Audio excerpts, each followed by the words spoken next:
हमारा अनुभव रहा है पिछले 12 साल में 35 से 40 लोग बोलते हैं इन बैठकों में। 4 लोग राजनाथ सिंह जी, नड्डा जी, किरण रिजिजू जी और एक MOS बैठते हैं, सुनते हैं, नोट लेते हैं, पर होता है जो 2 लोगों की मनमर्जी, जो बुलडोज कराना चाहते हैं वो करते हैं। पर जो हम अनुमान कर रहे हैं जो विधेयक आ सकते हैं उस पर काफी लंबा चर्चा हुआ। जो सुनने को मिला है कि गृह मंत्री प्रयास कर रहे हैं परिसीमन विधेयक, जो 17 अप्रैल को सरकार को 2/3 बहुमत नहीं मिला और काफी भारी हार हुई सरकार की, उस विधेयक को वो वापस लाना चाहते हैं। उस पर भी चर्चा हुआ आज इस बैठक में। जो बर्खास्त करने वाली विधेयक है, जिस पर JPC का गठन हुआ, जिस JPC का बहिष्कार विपक्ष पार्टियों ने किया, उस पर भी बहस हुआ। और कांग्रेस पार्टी हमेशा हमारी ये राय रही है, हम परिसीमन विधेयक का पूरा विरोध करेंगे, करते रहेंगे और सभी विपक्ष पार्टी की एकता और एकजुटता बरकरार रखने में हम पूरा प्रयास करेंगे, करते रहेंगे। ऐसे ही ये बर्खास्त करने वाली संविधान संशोधन विधेयक का भी हम भरपूर विरोध करेंगे। इसके अलावा वन नेशन वन इलेक्शन पर एक JPC का गठन हुआ है। उस JPC की रिपोर्ट, उनको समय सीमा दी गई है 10 अगस्त की, उस पर भी थोड़ा बहुत चर्चा हुआ। और जो विधेयक हैं, विकसित भारत शिक्षा अधिष्ठान विधेयक, इसका भी हम विरोध करेंगे, पूरा विरोध करेंगे। हो सकता है इसी सत्र में वो विधेयक आए। FCRA विधेयक आने की गुंजाइश है, इसका भी हम विरोध करेंगे। हमने पहले भी विरोध किया था और सरकार ने इस विधेयक को वापस ले लिया था, पर अभी सुनने को आ रहा है कि ये विधेयक वापस लाया जा सकता है। एक महत्वपूर्ण विधेयक जिस पर कुछ चर्चा हुई, राष्ट्रीय खाद्य सुरक्षा कानून 2013, जिसके आधार पर प्रधानमंत्री गरीब कल्याण अन्न योजना बनाया गया। उस खाद्य सुरक्षा कानून में, अधिनियम में कुछ संशोधन के प्रस्तावना है। उस संशोधन के पक्ष में हम बिल्कुल नहीं हैं, हम उसके विरोध में हैं। और जब वो विधेयक आएगा इस सत्र में, इसका हम भरपूर विरोध करेंगे। तो विधेयक को लेकर मुझे ऐसा कोई विधेयक नहीं दिखता जिसका हम समर्थन कर सकते हैं। ये जो संविधान संशोधन विधेयक हैं, दोनों, बर्खास्त करने वाली, डिसमिसल वाली और परिसीमन वाली, डिलिमिटेशन वाली, इसका तो हम पूरा 100% इसके खिलाफ हैं।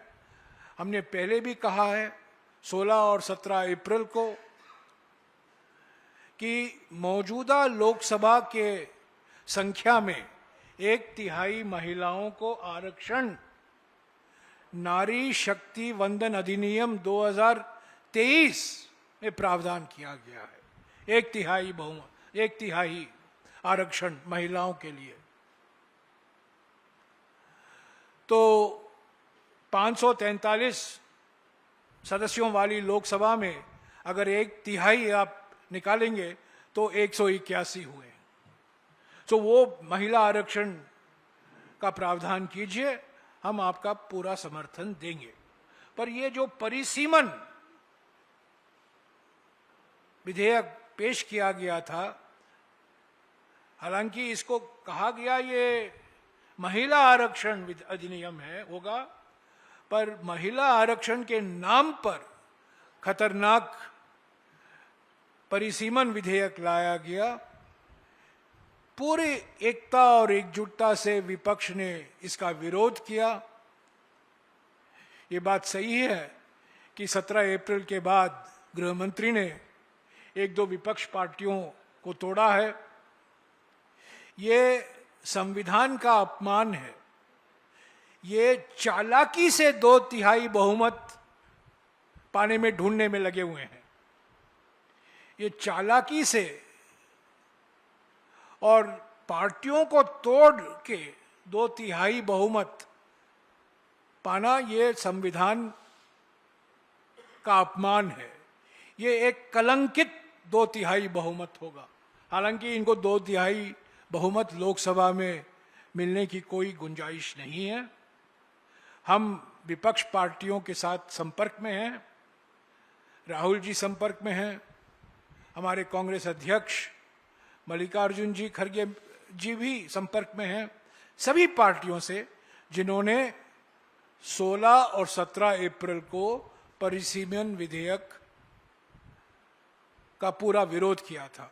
आजकल मीडिया में बहुत खेती हो रही है, समाचार की खेती हो रही है, पर उस पर मैं गुजारिश करूंगा आप लोग विश्वास न करें।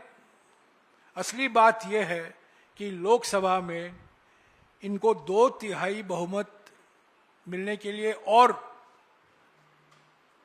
भी लंबा सफर करना होगा और ये मिलने की कोई गुंजाइश नहीं है। फिर भी मैं एक बात कहूं, ये 2/3 बहुमत कलंकित बहुमत होगा। 2/3 ये चाहते थे 2024 के चुनाव के समय 400 पार का नारा दिया था, जनता ने उनको ठुकराया, 240 सीटें मिली और अब 2/3 बहुमत की खोज में है। ये जनादेश का अपमान है, संविधान का अपमान है। इसके अलावा कुछ मुद्दे भी थे हमारे ओर से जो हम मुद्दे उठाएंगे। चंदा चोरी, आस्था धोखा, भगवान श्री राम मंदिर को लेकर जो खुलासे हुए हैं, रोज नई नई बातें निकल कर आ रही हैं। बीजेपी आरएसएस द्वारा जो किया गया, जो चंदा चोरी आस्था धोखा का कांड रचा गया है अयोध्या में, वो मुद्दा जरूर हम उठाएंगे और भी विपक्ष की पार्टियां उठाएंगी। नीट का मुद्दा है, परीक्षा प्रणाली को लेकर, शिक्षा प्रणाली को लेकर। कल राहुल जी देहरादून में छात्रों की गूंज की दूसरी जो पब्लिक मीटिंग है, इंटरैक्शन है, छात्रों के साथ संपर्क में रहेंगे, बातचीत होगी। कल देहरादून में पेपर लीक, पहले आपको याद होगा 17 जून को कोटा में हुआ था, और उसी श्रृंखला में कल छात्रों की गूंज की रैली आयोजित की गई है देहरादून में। तो ये दूसरा मुद्दा है।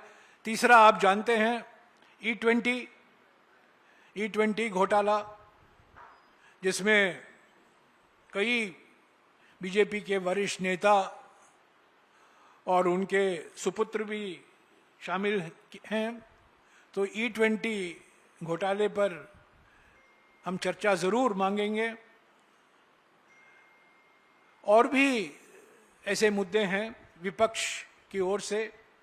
विदेश नीति को लेकर जो नई चुनौतियां खड़ी हुई हैं, चीन से हमारे संबंध, अमेरिका से हमारे संबंध, पश्चिमी एशिया से पिछले 1-2 महीने में जो देखने को मिला है, पश्चिमी एशिया में जो स्थिति है बिगड़ रही है, और पाकिस्तान का जो एक नई भूमिका उभर कर आई है अमेरिका के मदद से, वो हमारे विदेश नीति के लिए जरूर एक बड़ा धक्का है और उस पर चर्चा होने की जरूरत है पार्लियामेंट के अंदर। तो ऐसे कई मुद्दे हैं, और भी मुद्दे हैं, हम उठाएंगे। 19 दिन का सत्र है और इस 19 दिन में से 16 दिन बिजनेस होगा, क्योंकि प्राइवेट मेंबर बिल 3 दिन में चले जाएंगे। तो 16 दिन में विधेयक पारित होना है। जो विपक्ष मुद्दे उठाते हैं, उस पर चर्चा होनी है।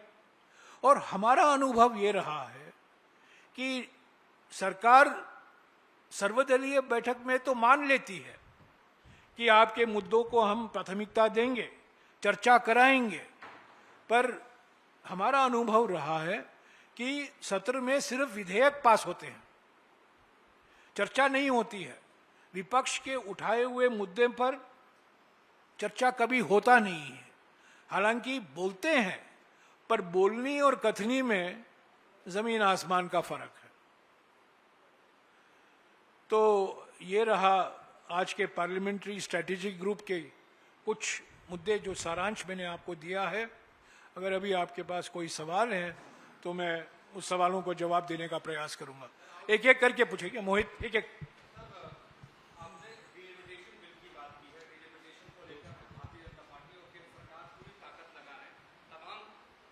आपने डिलिमिटेशन बिल की बात की है कि आज की बैठक में, कांग्रेस की बैठक में चर्चा हुई है, लेकिन दूसरी ओर केंद्र सरकार ने पूरी ताकत लगा दी है कि 360 के आंकड़े को जुटा लिया जाए। इसी बीच एक खबर ये भी सामने आई है कि सुप्रिया सूले भी शर्तों सुप्रिया सूले ने खंडन किया है। जो खबर चलाए गए थे, सुप्रिया सूले जी ने उसका खंडन किया है, विस्तार से खंडन किया है। कल रात को ही इन्होंने स्पष्ट तरीके से खंडन किया है।